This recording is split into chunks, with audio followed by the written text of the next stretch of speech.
과연 얼마 있으면 제가 건물 살 수 있나요? 월에 뭐 500 벌어요, 1000만 원 벌어요. 건물주 가능할까요? 300 정도라고 해도 작은 규모의 건물은 가능하다. 서울에요? 서울이죠, 서울.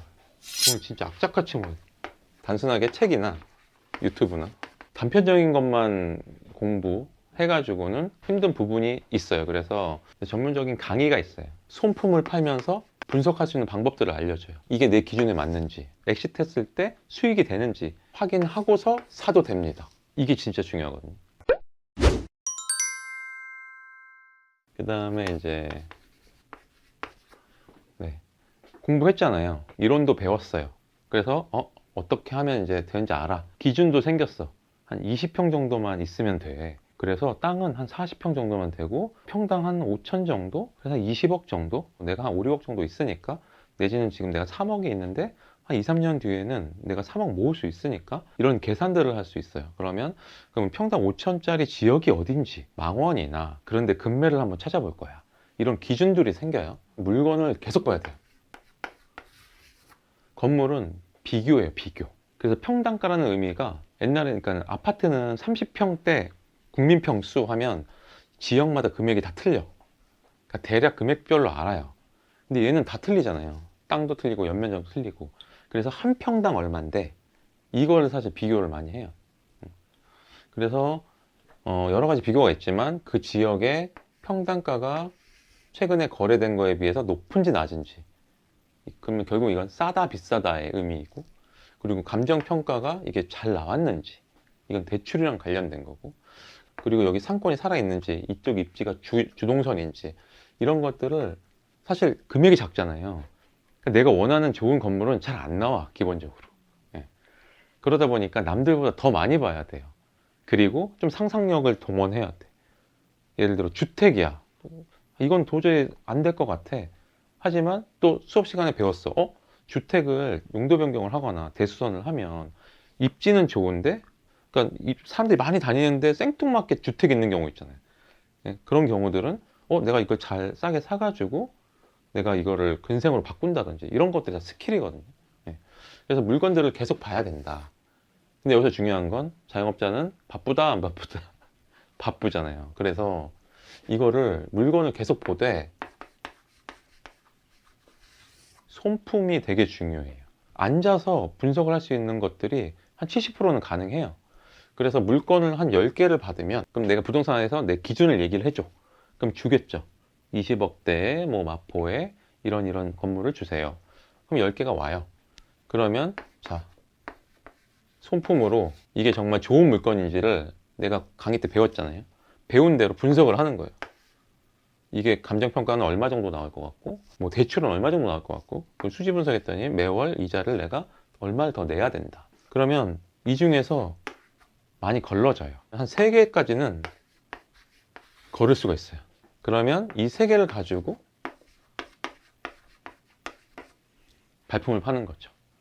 바쁘기 때문에 매번 갈 수가 없어요. 그래서 이 손품을 배우는 것도 되게 중요하다. 이게 다 시간 단축인 거예요.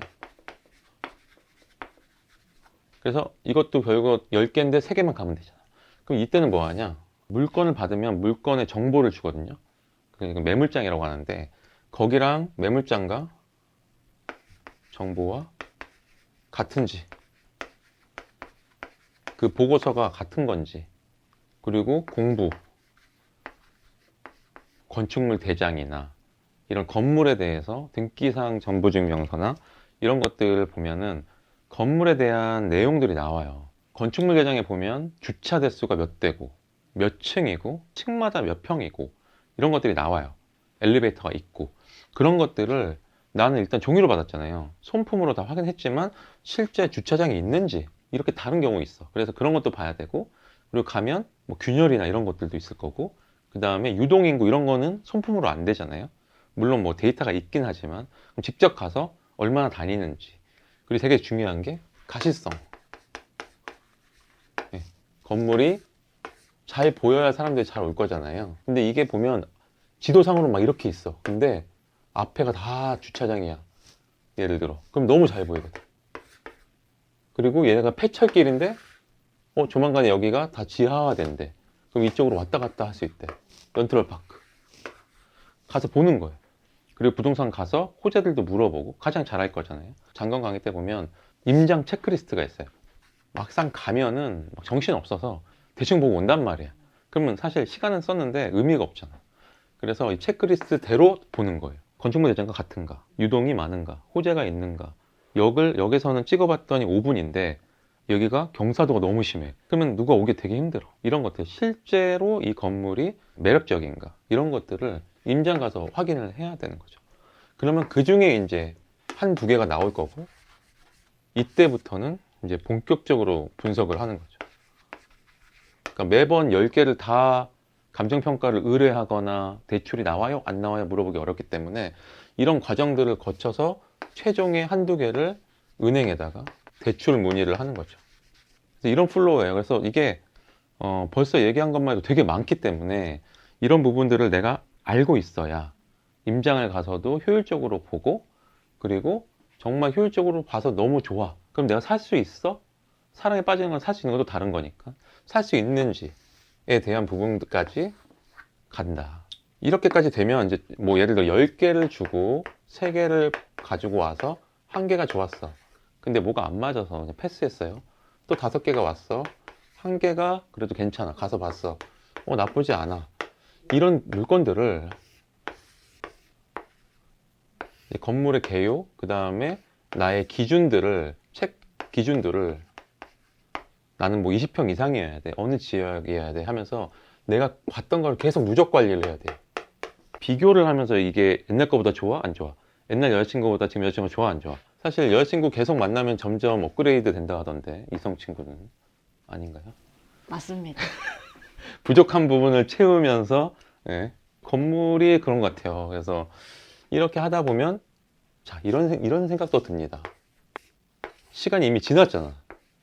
근데 예를 들어 올랐어, 건물이. 그럼 얘가 제일 좋아. 첫사랑이 가장 좋았구나. 저도 그런 케이스거든요. 제가 처음 봤던 건물이 강남 대로변의 30억대 마지막 라인이었거든요. 근데 지금 한 60억, 70억? 그러니까 물론 그 물건이 좋은 것도 있었지만 시기적으로 너무 쌌다.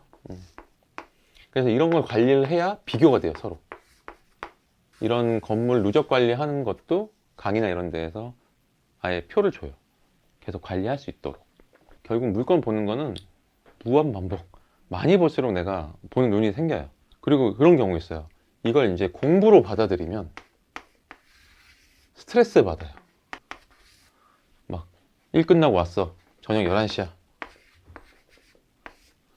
물건 봐야 돼. 막 분석해야 돼. 힘들어요. 공부로 보면. 건물주가 된다는 거는 원업이죠. 제가 예전에 자영업할 때 집에 오면 한 요 시간 됐어요. 그럼 그때 딱 씻고 나와갖고 가장 먼저 한 게 네이버 부동산. 일단은 여기가 이제 직관적으로 물건을 많이 볼 수 있으니까 내 기준에 맞는 금액과 지역으로 계속 소트를 하는 거죠. 어떤 마음으로 했을까요? 쇼핑. 그치. 사실 제가 뭐 명품을 좋아하지는 않지만 내가 사고 싶은 가장 비싼 재화라고 볼 수 있죠. 그러니까 이게 오늘은 뭐가 나왔지? 나한테 맞는 게 나왔을까? 이런 마음으로 했어요. 그러니까 어쩌겠어요? 정말 좋은 물건이 나왔어. 근데 내가 한 3억 있어. 잔금을 좀 미루면 내가 매월 3천씩 모을 수 있으니까 한 6개월만 모아도 한 4, 5억 되겠어. 너무 갖고 싶어. 근데 얘는 6억 정도가 있어야 살 수 있는 애야. 그럼 어떻게 하겠어요? 더 열심히 일해야지.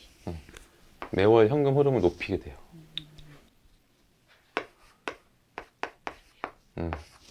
자동으로 돼. 그리고 벌 수 있는 채널을 계속 높여. 많이 만들어요. 하나라도 더. 이렇게 되는 거죠. 사는 거죠. 그렇죠. 뭐 이 말이 좀 이해가 안 될 수도 있지만 막상 공부를 하고 내가 사고 싶은 게 정확히 생기고 그 물건이 눈앞에서 사라지면 너무나 가슴이 아프고, 그리고 찾을 때 그 기쁨이 상당히 좋습니다. 아는 만큼 보이니까.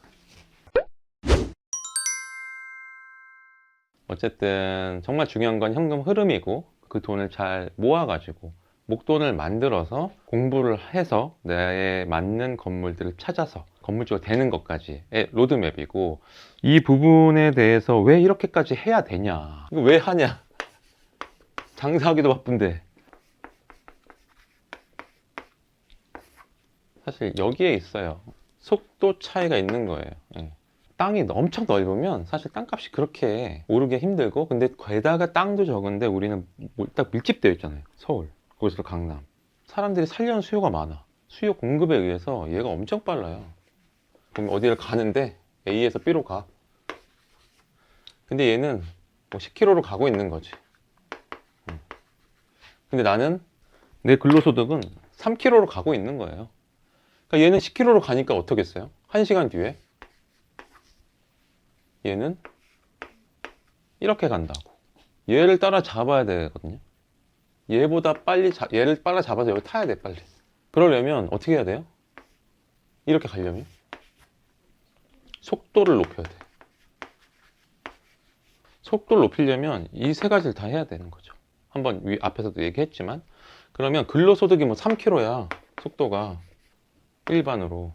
근데 내가 예를 들어 월에 300 정도를 저축할 수 있어. 1년이면 한 4천 벌잖아요. 4천을 모을 수 있잖아요. 큰 돈이라고 보거든요. 근데 여기서 막 500까지 넘어간다, 이러면은 6천이잖아. 그럼 2년이면 1억 번단 말이에요. 그러면 이 정도만 돼도 저는 한 10km라고 봐요. 속도로 봤을 때. 그럼 얘랑 비슷하게 가는 거야. 여기까지 쓰면 얘도 이만큼 가. 여기까지는 가. 근데 얘는 어떻게 할 거냐? 공부인 거지. 20km까지 갈 수 있다고 봐요. 그러면 얘가 여기까지 갔을 때 따라갈 수 있거든요. 사실 얘를 몰아쳐서 해야 돼요. 장사를 잘해서 이거 올리고 모으고 동시에 이거를 한다. 이렇게 하면은 그래도 2, 3년 안에 가능해요. 되면. 이 로드맵대로 사실 하나둘씩 두들겨 가면 할 수 없는 건 아닙니다. 분명 가능한 일이고, 내 위치가 어딘지, 현금 흐름을 더 올릴 때인지, 아니면 내가 장사를 잘하니까 바로 공부해서 살 수 있는 단계인지, 이걸 한번 판단해 보셨으면 좋겠습니다. 이제 정말 또 진짜 중요한 거, 사실 건물 사려고 하는데 뭐 의지가 중요하고 너가 얼마큼 사고 싶은지 이게 중요합니다, 이런 거 얘기할 때 약간 사기꾼 얘기를 듣거든요. 야, 건물은 돈 있으면 사면 되지, 막 의지가 있다고 돈이 막 생겨? 아니잖아. 근데 확실히 얘기하잖아요. 300 정도를 저축할 수 있는 사람이라면, 공부까지 하려는 의지가 있다면 충분히 가능하다. 이 정도 수준에서 건물 살 수 있는 사람들을 많이 봤어요. 만들어줬고. 그러니까 가능하다고 말씀을 드리는 거예요. 그래서 다시 한번 복귀해 보시고 내 위치와 그리고 내가 당장 뭘 해야 될지를 한번 고민해 보셨으면 좋겠습니다. 감사합니다.